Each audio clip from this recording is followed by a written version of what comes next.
Bismillahirrahmanirrahim. Assalamualaikum warahmatullahi wabarakatuh. Alhamdulillahilladzi anara al-wujuda bi talati khairil bariyah wa faddalahu 'ala al-anbiya'i wal mursalin dzawil maratibil 'aliyyah. Wassalatu wassalamu 'ala syafi'il ummah Sayyidina Muhammadin sallallahu alaihi wasallam ibni Abdillah wa ala alihi wa ashabihi ashabis sa'adah fid din wa dunya wal akhirah ila yaumil qiyamah. Allahumma salli wa sallim wa barik wa an'im ala sayyidina Muhammad abdika wa rasulika nabiyil ummi wa ala alihi wa ashabihi wa sallam tasliman katsira walhamdulillahi rabbil alamin. Wa qala subhanaka la ilma lana illa ma 'allamtana innaka antal alimul hakim. Rabbi shrah li sadri wa yassir li amri wa hlul 'uqdatam min lisani yafqahu qawli. Wa ba'd. Yang sama-sama kita hormati Bapak Bupati atau pejabat yang mewakili, yang sama-sama kita hormati bapak-bapak, para tuan guru, para tokoh agama, tokoh masyarakat, serta kaum muslimin, muhibbin, para pecinta Nabi besar kita Muhammad sallallahu alaihi wasallam. Alhamdulillah, marilah kita tetap selalu memanjatkan segala pujian dan sanjungan kehadirat Allah Ta'ala atas segala bentuk kucuran rahmat, hidayah, nikmat baiknya kepada kita semua. Mudah-mudahan kita semua termasuk ke dalam golongan hamba Allah Ta'ala yang selalu mampu dan pandai bersyukur atas apa yang Allah Ta'ala berikan dan anugerahkan kepada kita semua. Selawat serta salam semoga selalu tercurahkan kehadirat Nabi besar kita Muhammad sallallahu alaihi wasallam beserta seluruh keluarga dan sahabat beliau sampai hari kiamat kala insyaallah. Amin ya rabbal alamin.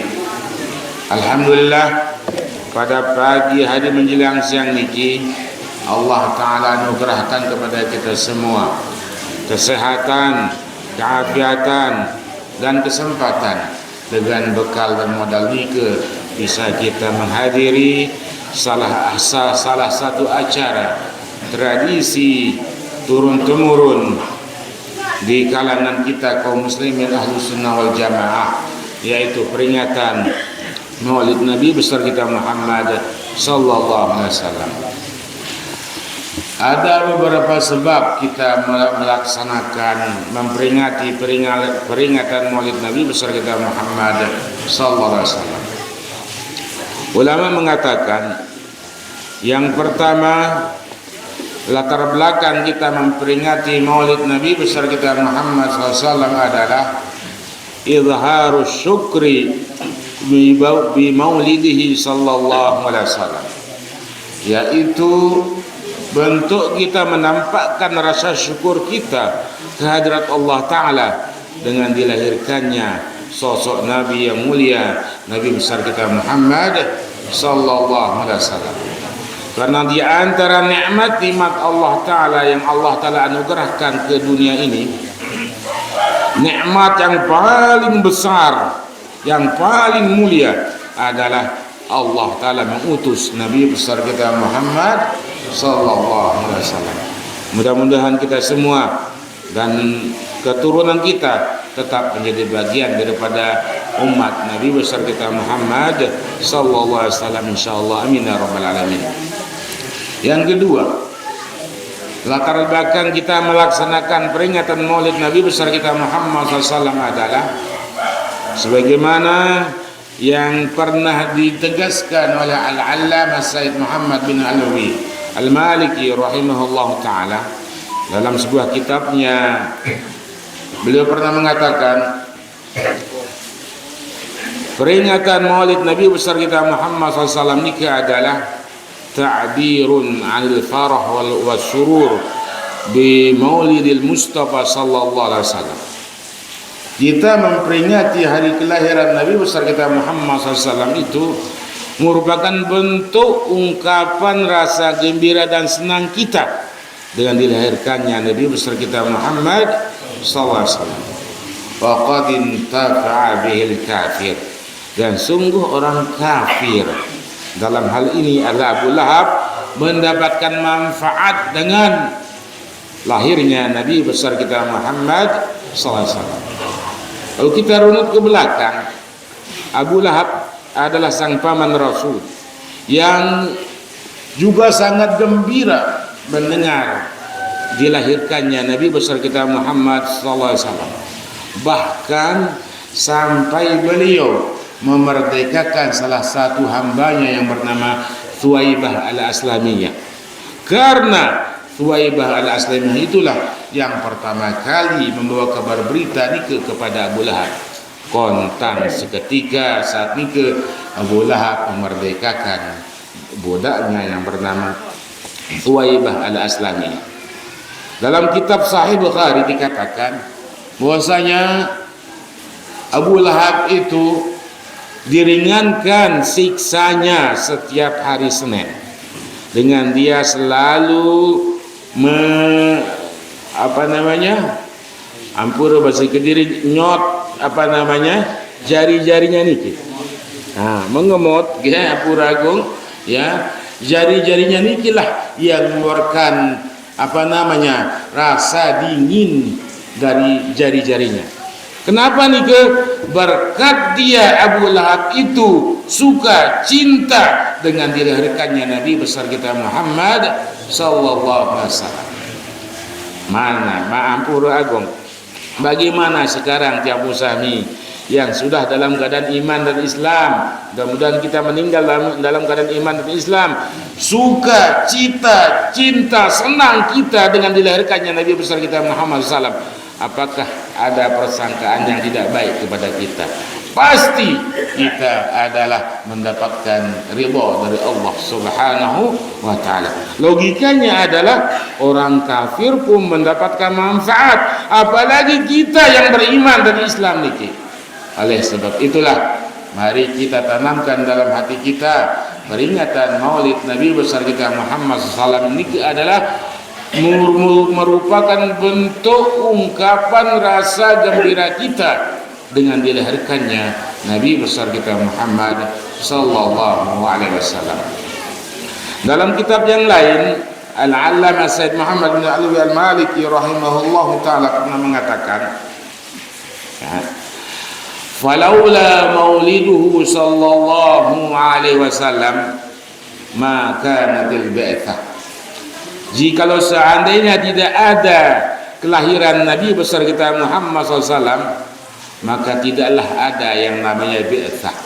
Nabi ini ke bi'tsah. Bi'tsah ini adalah zaman waktu diangkatnya Nabi besar kita Muhammad SAW menjadi Nabi dan Rasul. Yaitu ketika beliau pertama kali menerima wahyu yang pertama di Gua Hira, tatkala beliau berumur 40 tahun.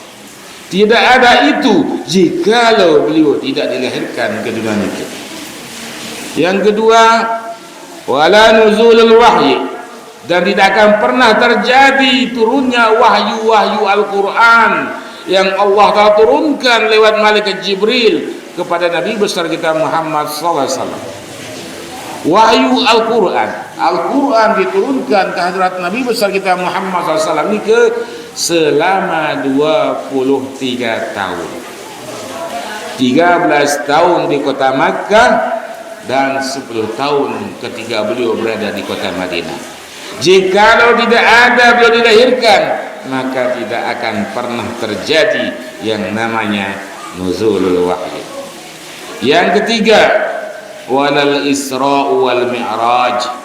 Jikalau tidak ada lahirnya Nabi besar kita Muhammad SAW, maka tidak akan pernah terjadi peristiwa besar yang terjadi pada diri beliau yang kita kenal dengan nama peristiwa Isra' dan Mi'raj.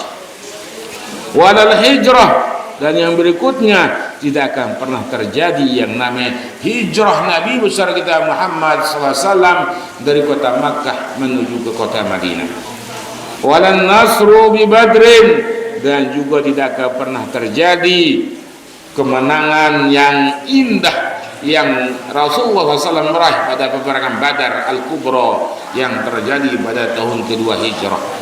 Walal fathu al-azam, dan juga tidak akan pernah terjadi yang namanya pembebasan kota Makkah pada tahun ke-8 daripada Hijriyah.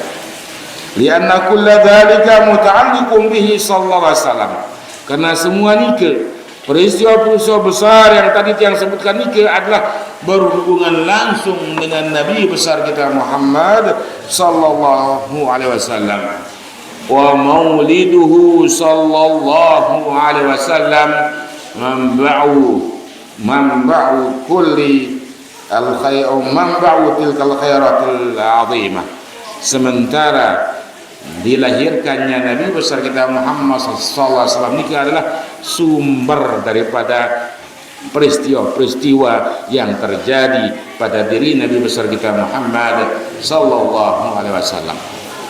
Hadirin yang saya hormati, kita mengetahui bahwasanya bulan Rabiul Awal samakin niki adalah bulan di mana Nabi besar kita Muhammad SAW dilahirkan. Tapi ada dua lagi peristiwa pada bulan Rabiul Awal yang pernah terjadi pada diri Nabi besar kita Muhammad SAW. Yang pertama tentunya beliau dilahirkan pada hari Senin. Mengenai tanggalnya ulama berbeda pendapat. Ada yang mengatakan tanggal 2, ada yang mengatakan tanggal 3, tanggal 8, ada yang mengatakan tanggal 9, dan ada yang mengatakan tanggal 12 Rabiul Awal. Wa hadha huwal masyhur indal jumhur. Pendapat yang mengatakan bahwa Nabi besar kita Muhammad sallallahu alaihi wasallam dilahirkan pada tanggal 12 Rabiul Awal itu adalah pendapat yang masyhur, yang terkenal di jumhur mayoritas para ulama. Beliau dilahirkan pada hari Senin pada tahun gajah. Dinamakan dengan tahun gajah karena 50 hari atau 60 hari. Ada dua pendapat mengatakan 50 hari atau 60 hari sebelum beliau dilahirkan ke tentara Abrahah yang ada di kota Yaman menyerang kota Makkah.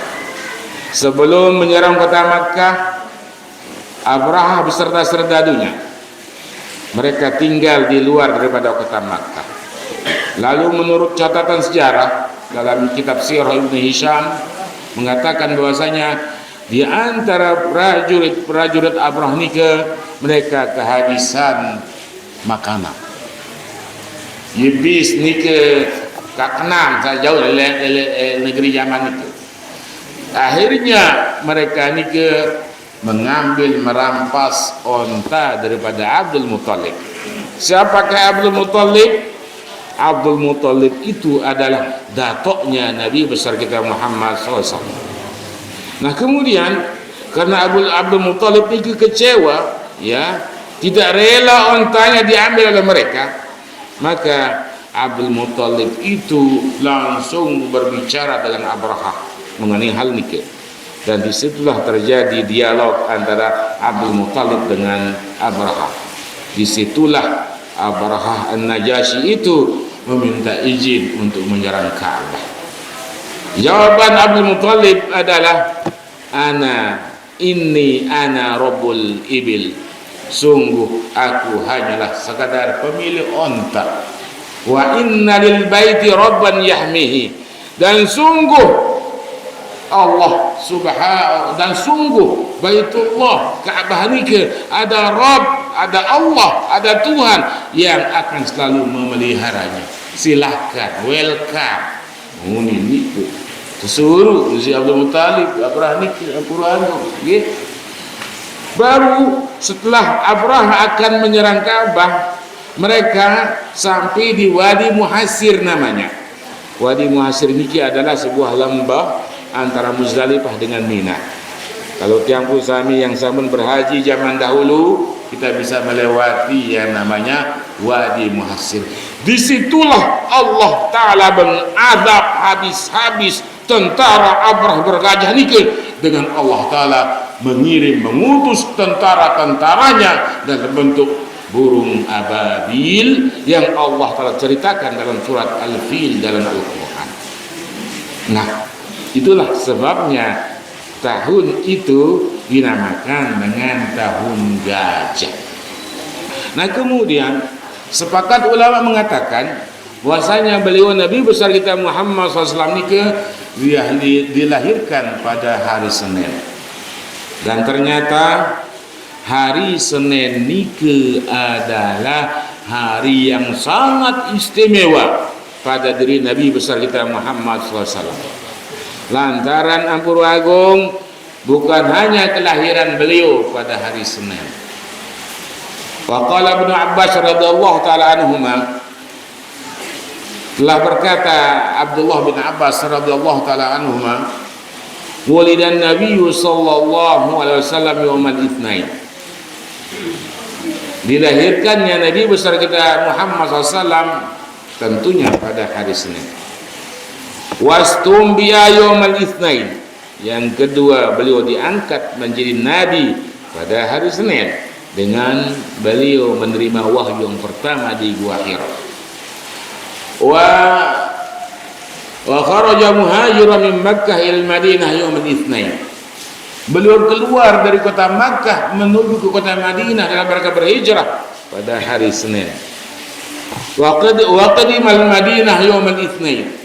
Beliau sampai ke kota Madinah pada hari Senin.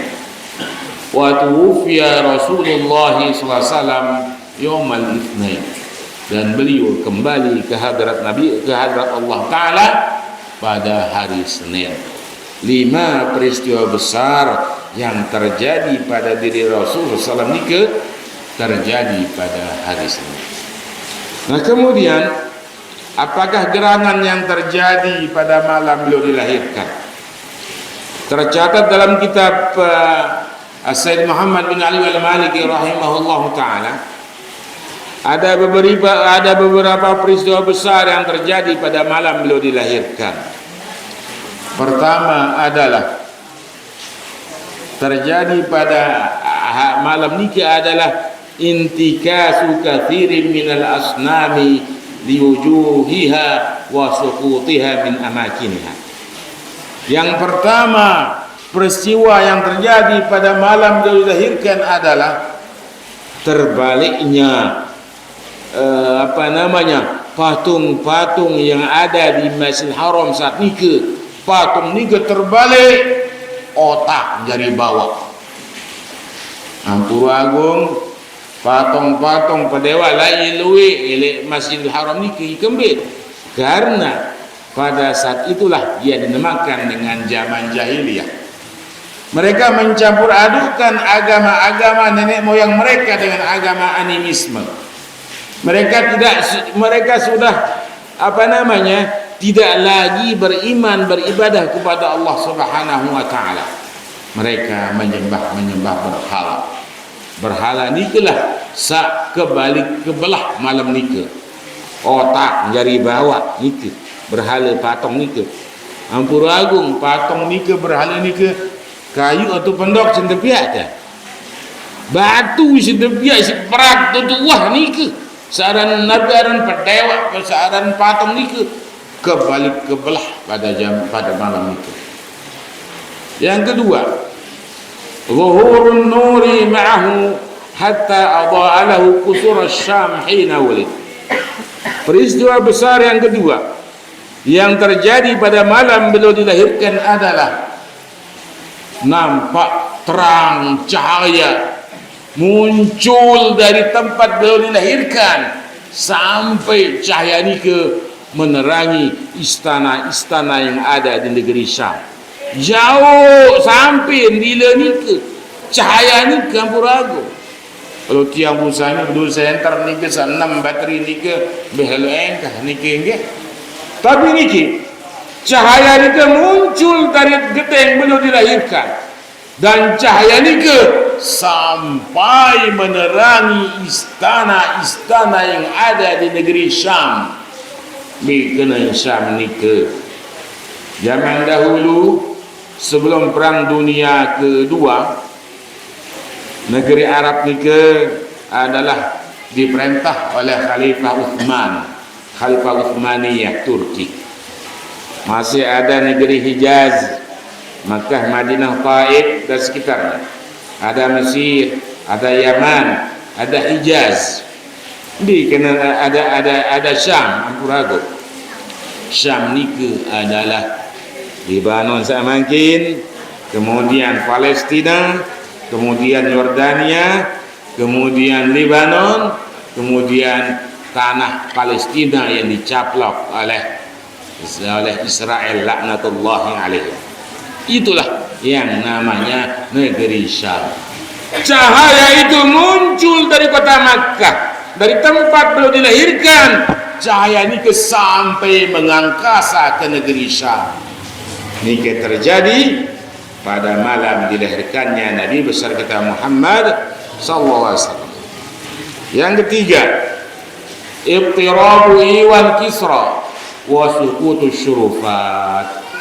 Bergoncangnya istana kekaisaran Persia Kisra nika. Lindur nika purago malam nika. Sampai balkon-balkon, tiang-tiang istana nika berjatuhan karena bergetarnya malam nika. Karena pada malam nika dilahirkan seorang nabi yang mulia, Nabi besar kita Muhammad sallallahu alaihi wasallam. Yang berikutnya yang keempat, khumudun niran alladhi lam tahmud qabla dhalika bi alfi am. Peristiwa yang berikutnya yang terjadi pada malam nikah adalah padamnya api. Api nabi nikah nenten api rokok ni kampuragung. Api yang disembah oleh orang-orang penganut agama Majusi mati padam seketika pada malam nikah. Yang sebelumnya api nikah tak pernah padam selama 1000 tahun. Siu tahu dan wah plot nikah pura cara kediri plot. Oh ni nggih tang. 1000 tahun enggak pernah padam api nikah yang disembah dikelilingi oleh orang-orang Majusi. Padam seketika pada malam dilahirkannya Nabi besar kita Muhammad sallallahu alaihi wasallam. Yang berikutnya, ghabat buhairatu sawah. Berkurangnya air danau yang bernama Danau Sawah. Lalu Tiang Pusani memiliki danau di atas Gunung Rinjani, Danau Segara Anak. Kalau di negeri Irak ada namanya Danau Sawah. Nah, Danau Sawah itulah yang habis airnya pada malam dilahirkannya Nabi besar kita Muhammad sallallahu alaihi wasallam. Muncul pertanyaan, apakah gerangan nikah tanda-tanda alam nikah? Tanda-tanda alam itu adalah menjawab bahwasanya malam nikah lahir seorang yang sangat mulia yang Allah Ta'ala utus ke dunia ini sebagai Nabi akhir zaman, yaitu Nabi besar kita Muhammad sallallahu alaihi wasallam. Nah, itulah sejarah pada malam dilahirkannya Nabi besar kita Muhammad SAW. Kemudian beliau diasuh oleh oleh bunda beliau Siti Aminah. Setelah itu beliau juga diasuh oleh Thuwaibah Al-Islamiyah dan Ummu Aiman dan sebagainya. Kemudian beliau diasuh juga dibawa ke negeri Taif, di belakang negeri Taif, dan di kalangan Bani Sa'ad. Di situ beliau dibimbing, diasuh oleh orang wanita yang sangat kita kenal namanya Halimah As-Sa'diyah. Kembali beliau ke kota Makkah, sang bunda beliau meninggal dunia, lalu beliau diasuh oleh datuk beliau Abdul Muttalib sampai beliau berumur 8 tahun. Abdul Muttalib sang datuk meninggal dunia, beliau diasuh oleh paman beliau bernama Abu Talib sampai beliau dewasa. Nah, singkat riwayat, tatkala beliau berumur 25 tahun, beliau menikahi Siti Khadijah radhiyallahu taala anha. Pada saat nikah Siti Khadijah berumur 40 tahun. Kemudian ketika beliau berumur 40 tahun, beliau beruzlah di dalam gua Hira yang ada di atas yang ada di atas Jabal Gunung Nur itu. Ada gua di sana, bagian Jabal Nur ada di kota Makkah itu. Di situ beliau beruzlah menyendiri karena tidak tega melihat orang-orang penduduk Makkah saat nikah yang masih memegang agama jahiliyah mereka. Akhirnya tatkala beliau beruzlah di situ, datanglah Jibril membawa wahyu. Di situ Jibril mengatakan, "Ya Muhammad, iqra." Jawaban beliau adalah, "Ma ana biqari." Aku tidak mampu untuk membaca sampai 3 kali. Akhirnya yang keempat kali, "Iqra bismi rabbikal ladzi khalaq." Ayat pertama niki sebagai tanda turunnya ayat pertama ini Kampuragung sebagai tanda bahwa beliau diangkat menjadi nabi. Kemudian sampailah beliau berumur 50 tahun. Singkat ni kamu beliau lalu ya. Singkat 40 tahun, kemudian beliau berumur 50 tahun terjadi yang namanya peristiwa Amul Huzni. Amul Huzni ini adalah tahun di mana beliau sangat sedih sekali. Karena pada tahun itulah orang-orang yang sangat ia cintai meninggal dunia. Pertama Abu Talib paman beliau meninggal dunia ketika beliau berumur 50 tahun. Dan istri tercinta beliau Siti Khadijah radhiyallahu taala anha meninggal dunia pada tahun di mana beliau berumur 50 tahun. Kemudian tatkala beliau berumur 52 tahun barulah terjadi yang namanya Isra dan Mi'rajnya Nabi besar kita Muhammad sallallahu alaihi wasallam. Sebagai bentuk Allah telah memuliakan beliau.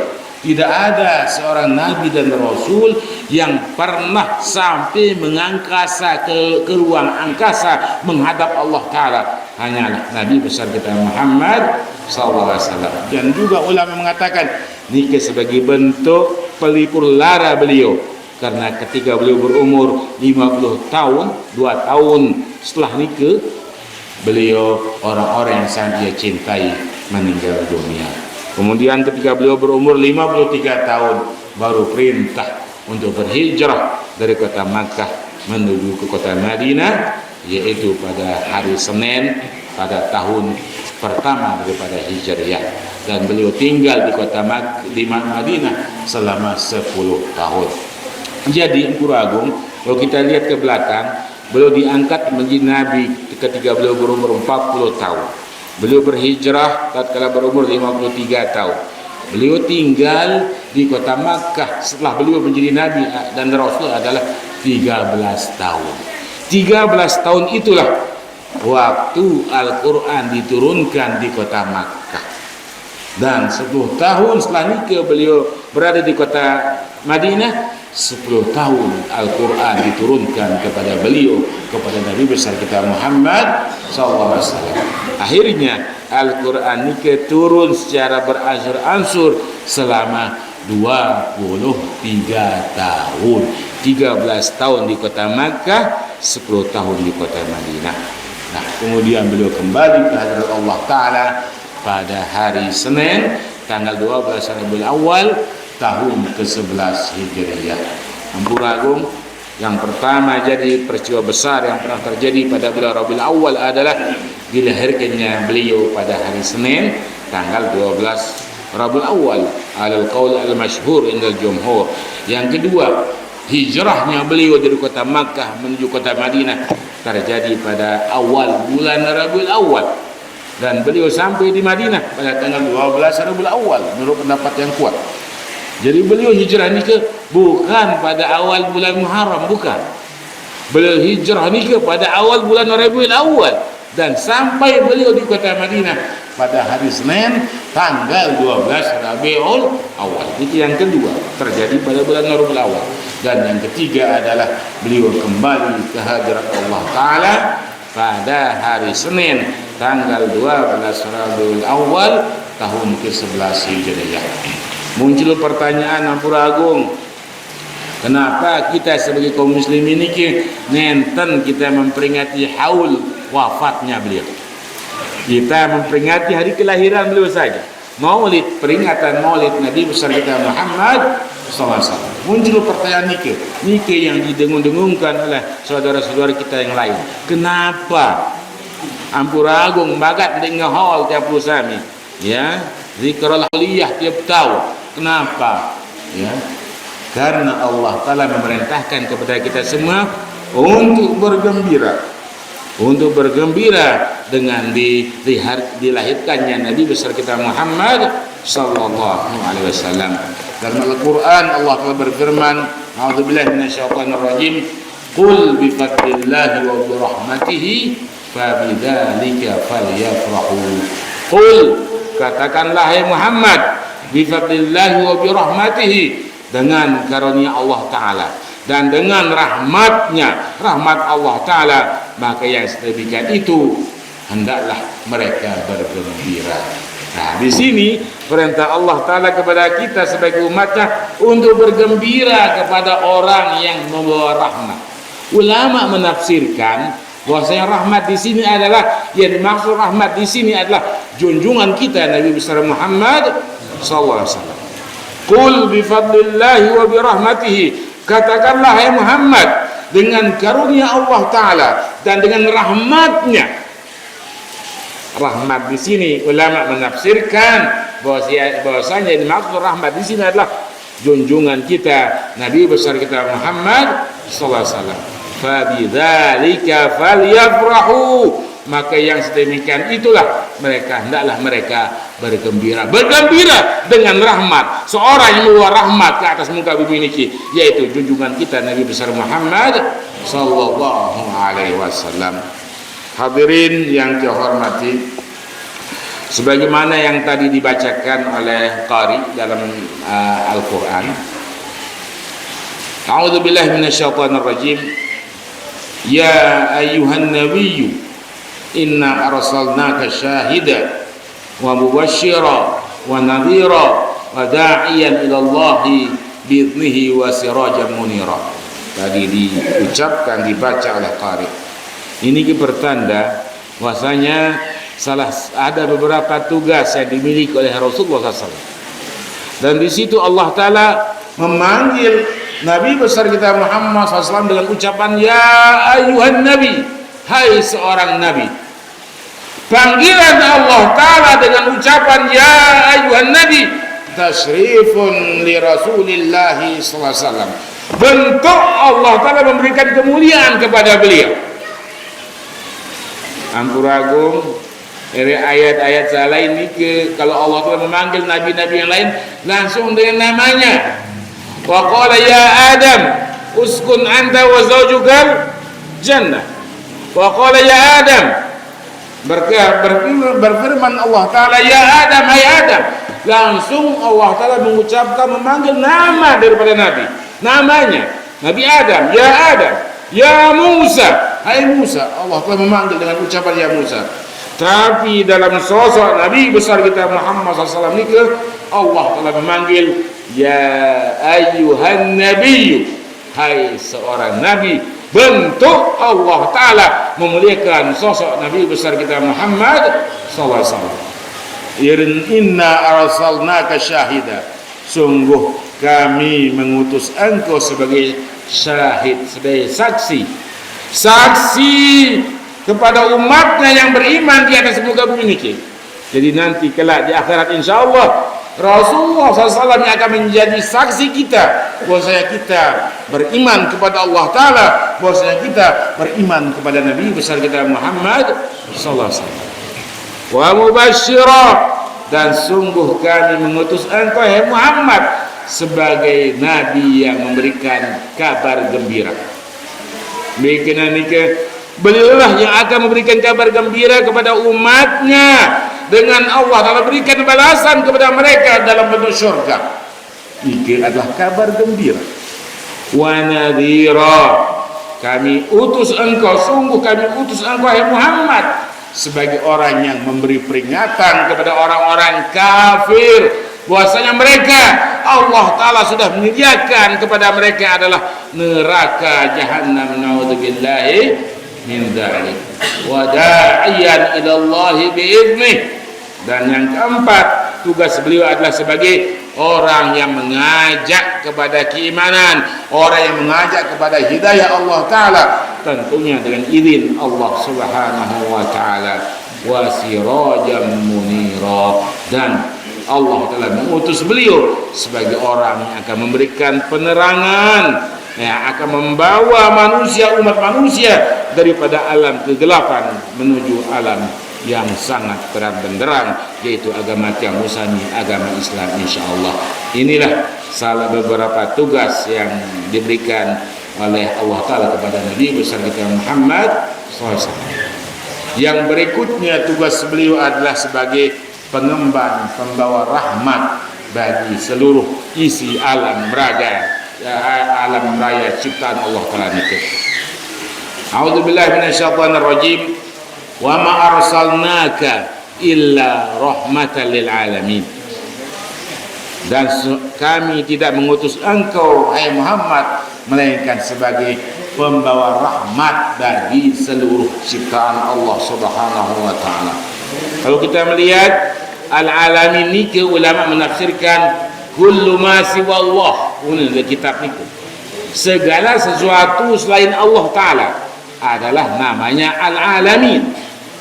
Jadi oleh sebab itulah beliau diutus oleh Allah Ta'ala sebagai pembawa rahmat bagi seluruh ciptaan Allah Subhanahu wa Ta'ala secara umum, baik itu beriman, baik itu orangnya kafir, baik itu adalah bangsa burung, bangsa hewan dan sebagainya.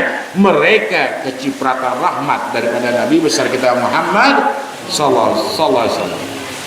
Dan berikan gambaran kepada pelunggu kami.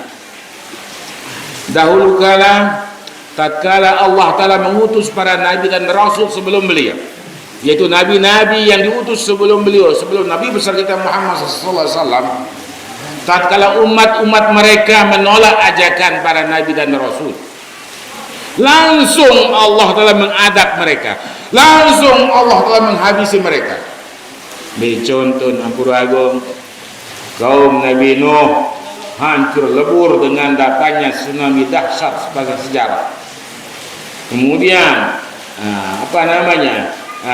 kaum Nabi Lut, kaum Nabi Ibrahim, kaum Nabi Musa, Fir'aun dan sebagainya, mereka dihancurkan, diazab oleh Allah Ta'ala tatkala mereka tidak beriman kepada Allah Ta'ala, tatkala mereka tidak beriman kepada para nabi dan rasul yang diutus kepada mereka.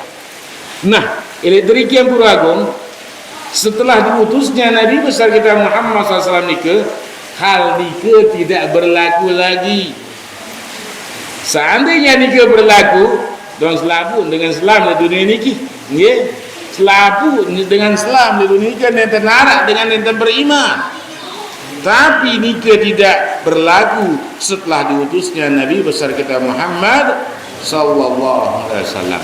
Nah, inilah dia dinamakan dengan rahmatuhu sallallahu alaihi wasallam ammatun li jami'i khalqillah, yaitu rahmat Nabi yang dibawa oleh Nabi besar kita Muhammad sallallahu alaihi wasallam ini adalah bentuk rahmat yang umum, ya, kepada seluruh makhluk ciptaan Allah Subhanahu wa Ta'ala. Sementara untuk Tiang Busami sebagai umatnya ada namanya rahmat yang khusus, rahmat khusus yang Rasul berikan kepada Tiang Busami. Rahmat Nabi kena rahmat adalah kasih sayang, cinta, kangen Rasul kepada umatnya. Bukan saja umat beliau di kalangan para sahabat, umat beliau sejak zaman beliau sampai hari kiamat juga mendapatkan rahmat daripada Nabi besar kita Muhammad sallallahu alaihi wasallam. Telu model rahmat beliau kepada umatnya. Pertama, rahmatuhu sallallahu alaihi wasallam bi ummatihi bidarid dunia. Rahmat kasih sayang Rasul SAW kepada umatnya di dunia niki. Contoh Ampuru Agung, kalau Tiang Busami berangkat ke Jakarta, ke Surabaya, melebihi 2 marhalah perjalanan kita, ada 82 kilo, kita diperbolehkan untuk solat jamak qasar. Solat jamak qasar nike bentuk rukhsah yang bagian daripada rahmat Nabi besar kita Muhammad SAW.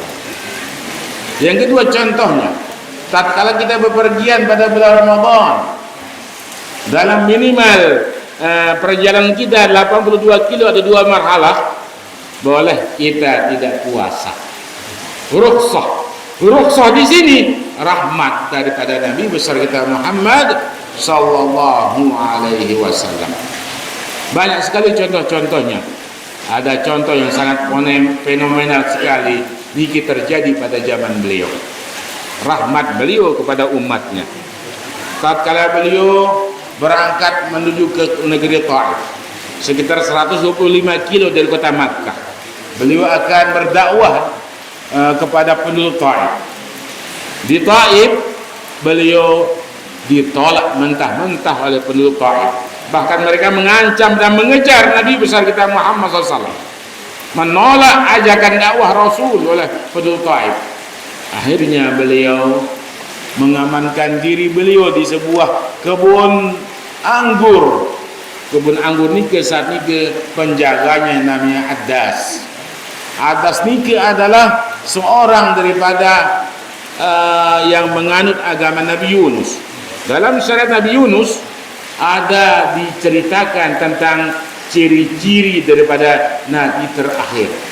Dan ciri-ciri Nabi terakhir itu ada pada diri Nabi besar kita Muhammad SAW. Akhirnya Adas nikah saja yang beriman kepada Allah Ta'ala, beriman kepada Nabi besar kita Muhammad SAW. Akhirnya beliau kembali pulang ke kota Makkah. Di sepanjang jalan antara Taif dengan Arafah, di situ ada beberapa gunung. Gunung itu dijaga oleh para malaikat. Malaikat nike Ampuragung menawarkan kepada Nabi besar kita Muhammad SAW untuk mereka melemparkan gunung-gunung nike kepada penduduk Taif. Sandim kayun Rasul dong bis nike penduduk Taif nike, lantaran mereka dihabisi, dilempar dengan gunung-gunung batu nike. Tapi beliau mengatakan Nabi, beliau menjawab secara sangat bijaksana sekali jawaban beliau. Bal arju ayukhrijallahu min aslabihim ma ya'budullaha wahdah wa la yusyriku bihi syai'a. Akan tetapi aku bermohon kehadrat Allah Ta'ala. Ucapan beliau di hadapan para malaikat yang menawarkan gunung-gunung ini akan dilemparkan kepada penduduk Taif. Bahkan aku bermohon kehadrat Allah Ta'ala, kiranya Allah Ta'ala kelak akan mengeluarkan dari keturunan-keturunan penduduk Taif ini ke orang-orang yang beribadah kepada Allah Ta'ala dan orang-orang yang tidak akan menyekutukan Allah Subhanahu wa Ta'ala. Tepat tatkala terjadi pembebasan kota Makkah pada tahun ke-8 Hijriah, penduduk kota Taif juga beriman kepada Allah Ta'ala dan beriman kepada Nabi besar kita Muhammad sallallahu alaihi wasallam. Ini contoh. Contoh saya berikutnya adalah beliau menurut hadis yang berdasarkan daripada hadis Abi Dzar Al-Ghifari radhiyallahu taala anhu, beliau pada suatu malam salat malam, beliau mendirikan salat malam. Salat malam itu beliau laksanakan sampai menjelang subuh. Nah, di tengah-tengah salat beliau nikah, pada saat beliau sujud, pada saat beliau rukuk dan sujud, ada ayat Al-Quran yang beliau baca, khusus beliau peruntukkan untuk umat, untuk kita semua. Kenyakan rukuk dan kenyakan sujud, beliau berdoa dengan ayat Al-Quran, dengan dalam ketika beliau berrukuk nikah dengan ayat Al-Quran yang beliau baca, wa in tu'adzibhum fa innahum ibaduk. Duhai Allah Ta'ala, jikalau engkau mengadab mereka, fa innahum ibaduk, maka sungguh mereka adalah hamba-hambamu. Wa in taghfir lahum, dan jikalau engkau mengampuni mereka, fa innaka antal azizul hakim, maka sungguh engkau maha bijaksana, sungguh engkau maha mulia lagi maha bijaksana. Ayat ini selalu beliau baca tatkala beliau ruku dengan sujud, bentuk beliau mendoakan umat-umatnya agar Allah Ta'ala tidak mengadab mereka dan agar Allah Ta'ala senantiasa mengampuni dosa dan khilaf mereka. Bentuk kasih sayang beliau kepada kita, kepada umatnya. Ini contoh yang sangat fenomenal sekali. Ini yang pertama, rahmat Nabi besar kita Muhammad SAW kepada umatnya di dunia. Yang kedua, rahmat Nabi, kasih sayang Nabi besar kita Muhammad SAW kepada umatnya tatkala mereka sudah berada di alam barzakh, di alam kubur. Niki rahmat beliau niki berlaku untuk semua umatnya. Contoh niki, beliau pernah berjanji kepada kita sebagai umatnya dengan ucapan sabda beliau, "Idza mata ibnu Adama inqata 'amaluhu illa min thalath, sadaqatin jariyah wa ilmin yuntafa'u bihi aw waladin salih yad'u lah." Niki adalah ucapan sabda beliau dalam bentuk janji kepada umatnya. Nabi kena niki ayat niki, "Idza mata ibnu Adam," apabila meninggal dunia anak manusia, "inqata 'amaluhu illa min thalath," maka terputuslah amal ibadahnya kecuali 3 perkara. Biniki yang pertama, shadaqatin jariyah, sedekah jariyah yang lampak, yang jalan mengalir pahalanya kepada orang yang telah meninggal dunia ini. Infak, kita mendirikan masjid, kita mendirikan pondok pesantren, kita mendirikan segala sesuatu lembaga Islam. Selama masjid, selama lembaga Islam itu masih digunakan dan bermanfaat bagi orang, bermanfaat bagi kaum muslimin, pahala yang tetap mengalir kepada orang yang telah berinfak di dunia ini. Yang kedua, ilmin yuntafa'u bihi, atau ilmu yang pernah mereka ajarkan kepada orang lain dan diamalkan ilmu nike, walaupun yang pertama kali mengajarkan nike meninggal dunia, pahala tetap mengalir kepada orang yang mengajarkan ilmu nike. Yang ketiga, awaladun salih yad'u lah, dan yang ketiga adalah doa anak saleh yang selalu mendoakan kedua orang tuanya. Aset-aset utama orang tua tiang usami sama niki adalah kita niki. Tiang usami sebagai anak-anak daripada orang tua kita telah meninggal dunia, kita asetnya yang paling utama. Tatkala kita berdoa kehadrat Allah Ta'ala dikabulkan insyaallah, niki sebagai penerang daripada kubur mereka orang tua tiang usami. Nah, ucapan niki, sabda niki adalah janji Nabi besar kita Muhammad SAW untuk umatnya, walaupun mereka sudah berada di alam barzah, di alam kubur. Mudah-mudahan kamu saya selamat, panjang umur, sholat lampan, insyaallah meninggal dalam keadaan husnul khatimah, insyaallah. Amin ya rabbal alamin. Dan yang ketiga, rahmatuhu sallallahu alaihi wasallam bidaril akhirah. Rahmat Nabi besar kita Muhammad sallallahu alaihi wasallam untuk umatnya di negeri akhirat kelak insyaallah. Dalam bentuk Nabi, dalam bentuk syafaat yang beliau peruntukkan kepada umatnya, kepada tiang busana. Pada saat itu kita semua ini Sampurasun, kalau kita berkumpul di padang mahsyar setelah dibangkitkan dari alam kubur, Sampurasun suang selesai lemak jelau kiamat nikah. Semua ciptaan Allah Ta'ala manusia akan dibangkitkan daripada alam kubur. Dan jika dibangkitkan lemak nikah, nenten narak dengan berserban, nenten narak dengan berketopong, nenten narak kadu seragam polisi, maaf apa, nenten narak dengan kadu jilbab, nenten narak dengan kadu tangkong. Semua telanjang saat nikah. Mereka digeret menuju kepada mahsyar. Akhirnya mereka akan mencari pertolongan. Mereka menuju ke Nabi Ibrahim, kepada Nabi Adam, Nabi Ibrahim, Nabi Musa, Nabi Isa untuk meminta syafaat. Semua para nabi menunjukkan tangannya ke arah Nabi besar kita Muhammad sallallahu alaihi wasallam. Nah, disitulah di padang mahsyar di bawah arasy beliau memohon izin ke hadirat Allah Ta'ala agar Allah Ta'ala memberikan izin untuk beliau memberikan syafaat kepada umatnya. Mereka tahu jika diberikan syafaat, ya, syafaat ni ke untuk umat beliau sejak zaman beliau sampai hari kiamat. Coba bayangkan semakin ni ke dunia makin miliar manusia semakin niki. Itu miliar nggih. Coba bayangkan nanti pada hari kiamat di padang mahsyar bermiliar-miliar manusia berbondong-bondong jalan, ya, untuk mencari syafaat. Bayangkan ni keberbeberuat derika.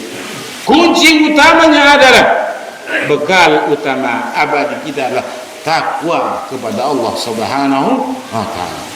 Diceritakan bahwasanya orang nanti di padang mahsyar ni akan jalan seolah-olah dia jalan di bawah terik matahari sampai ngoncer isi usang muni lantaran pegawaian saninten seolah dunia. Nauzubillahi min dzalik.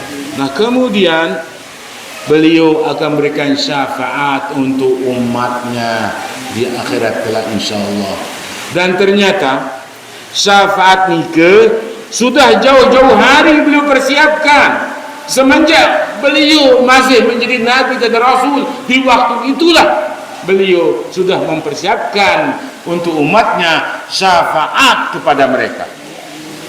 Dalam sebuah sabda Nabi besar kita Muhammad SAW pernah bersabda, likulli nabiyyin da'watun mustajabah. Setiap para nabi nike mempunyai doa yang sangat mustajab, yang sangat makbul. Para nabi doang pasti mustajab, makbul doa. Nggih. Tuan guru, alim ulama doang makbul doa, apalagi para nabi dan rasul. Fata'ajjala kullu nabiyyin da'watah, maka langsung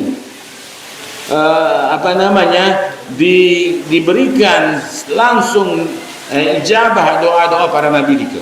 Langsung seketika tatkala mereka berdoa. Termasuk doa Nabi besar kita Muhammad SAW langsung dikabulkan oleh Allah Ta'ala. Lagu ucapan beliau, wa inni ikhtaba'tu da'wati, tapi sungguh aku simpan doa-doaku itu, ya, syafa'atan li ummati yaumal qiyamah, sebagai bentuk syafaat dari beliau untuk umatnya pada hari kiamat kelak insyaallah. Jadi nike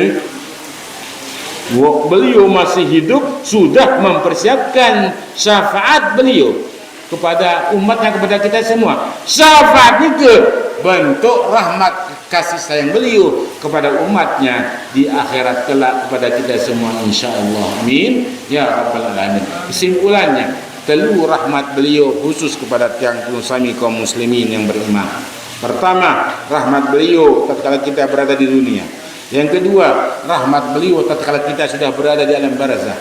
Yang ketiga, rahmat beliau tatkala kita sudah berada di alam akhirat kelak. Amin ya rabbal alamin. Mudah-mudahan kita bisa memiliki menjadi bagian daripada umat Nabi besar kita Muhammad sallallahu alaihi wasallam. Tetap kita jaga keimanan dan keislaman kita, insyaallah kita tularkan nike kepada anak-anak dan cucu-cucu kita insyaallah. Amin ya rabbal alamin. Hadirin yang dihormati, peringatan Maulid Nabi besar kita Muhammad SAW niki adalah merupakan salah satu tradisi yang mana dalam momen niki tentunya kita bisa berbagi tentang sosok yang paling mulia di antara makhluk ciptaan Allah Ta'ala, yaitu Nabi besar kita Muhammad SAW dalam bentuk rahmatnya yang sungguh sangat mulia yang beliau peruntukkan kepada umat-umatnya, kepada kita semua.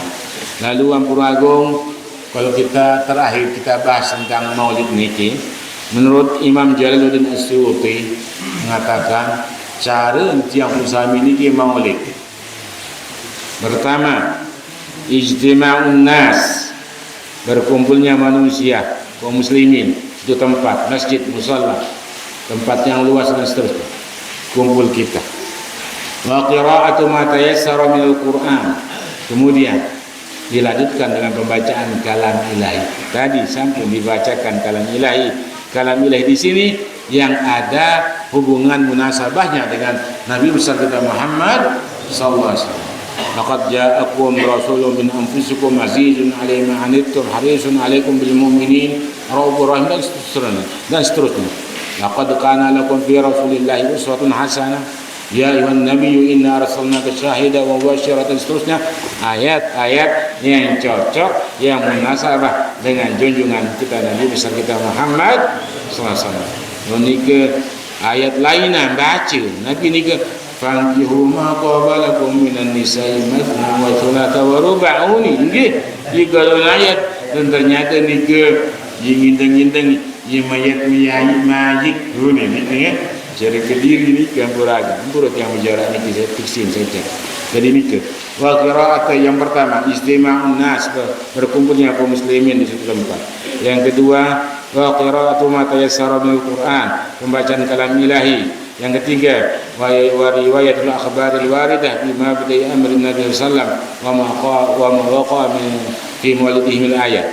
Kemudian ada penceramah yang menceritakan menjelaskan tentang sejarah sosok Nabi besar kita Muhammad SAW, dan juga perlu dia bicara tentang tanda-tanda kebesaran yang pernah terjadi pada malam dilahirkannya Nabi besar kita Muhammad SAW. Thumma yumaddu lahum simatun.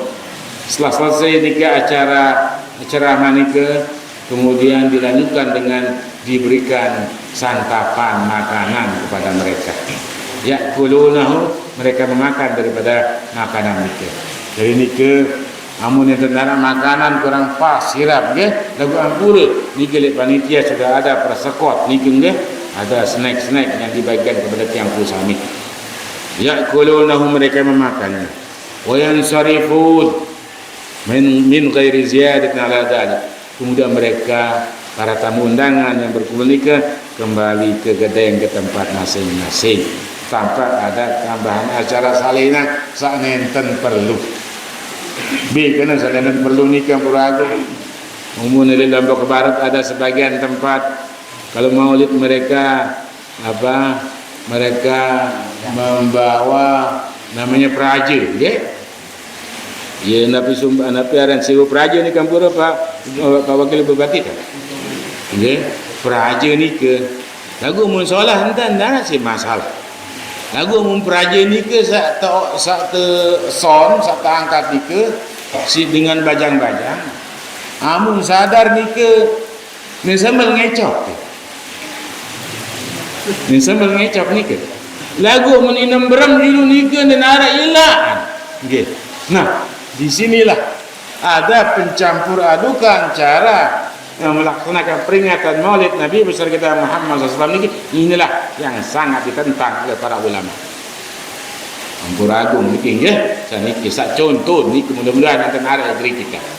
Kemudian sambung daripada Imam Jalaluddin As-Suyuti, fa huwa minal bid'il hasanah.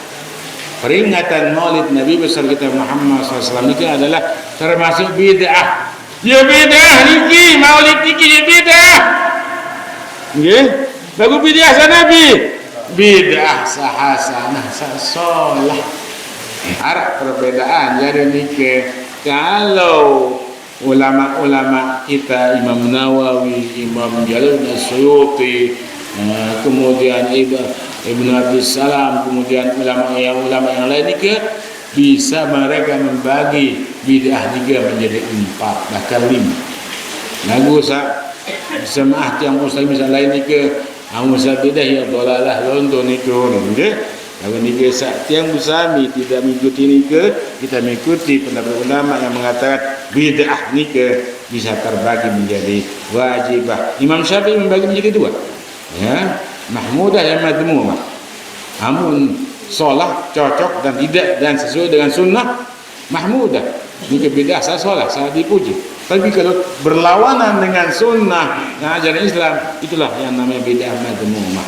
Kemudian ulama yang ada mengatakan bid'ah wajibah, bid'ah hasanah. Contoh bid'ah hasanah marak tiang pusami dahulu kala para tuan guru tiang pusami ini mendirikan pondok pesantren.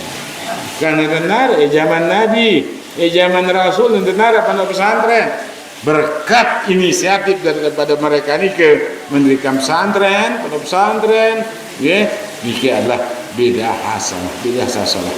Termasuk tradisi yang mereka turun-temurunkan kepada kita semua, yang ada unsur kita berdakwah, yang ada unsur kita memuliakan sosok Rasul sallallahu alaihi wasallam, itu peringatan Maulid Nabi besar kita Muhammad sallallahu alaihi wasallam sama kini termasuk bid'ah salah.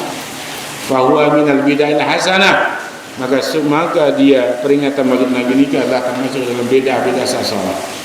Alladhi yuthabu 'alaiha sahibuha, yang mana akan diberikan pahala orang yang melaksanakan peringatan Maulid Nabi besar kita Muhammad SAW. Mau terpahala ini kan barau ampurago, mau terpahala, ya, dikembe ini kan berpahala lima fihi min ta'zim qadrin Nabi SAW. Karena pada ajang peristiwa Maulid Nabi ini adalah ajang sarana media untuk kita sama-sama mengajak, untuk kita selalu mengagungkan, mengistimewakan, memuliakan sosok Nabi besar kita Muhammad SAW. Yang berikutnya, sebab syarat yang musami mendapatkan pahala wal istibsyari wal farahi bi maulidihi asyarif. Di sini ada unsur rasa gembira kita dengan dilahirkannya Nabi besar kita Muhammad sallallahu alaihi wasallam. Itulah ada dua syarat yang menyebabkan kita mendapatkan pahala melaksanakan peringatan Maulid Nabi besar kita Muhammad sallallahu alaihi wasallam. Mudah-mudahan yang musami tetap dalam keadaan iman dan Islam insyaallah. Mari kita tularkan dua sifat niki, yaitu iman dan Islam niki kepada anak cucu kita. Mudah-mudahan kita dan mereka tetap menjadi bagian daripada umat Nabi besar kita Muhammad sallallahu alaihi wasallam. Kesimpulannya, peringatan Maulid Nabi ini adalah sebagai ajang kita saling mengajak agar kita tetap selalu mengagungkan, memuliakan posisi sosok Nabi besar kita Muhammad sallallahu alaihi wasallam, dan kita lewat momen peristiwa peringatan Maulid Nabi ini kita bisa saling mengajak agar kita tetap menjadi bagian daripada umat Nabi besar kita Muhammad sallallahu alaihi wasallam. Mudah-mudahan ada barokah dan manfaatnya bagi yang pribadi dan kita semua insyaallah. Selamat memperingati peringatan Maulid Nabi besar kita Muhammad sallallahu alaihi wasallam. Demikian, Allahumma muwaffiq ila aqwamit thariq wa ila sabilir rasyad. Wassalamualaikum warahmatullahi wabarakatuh.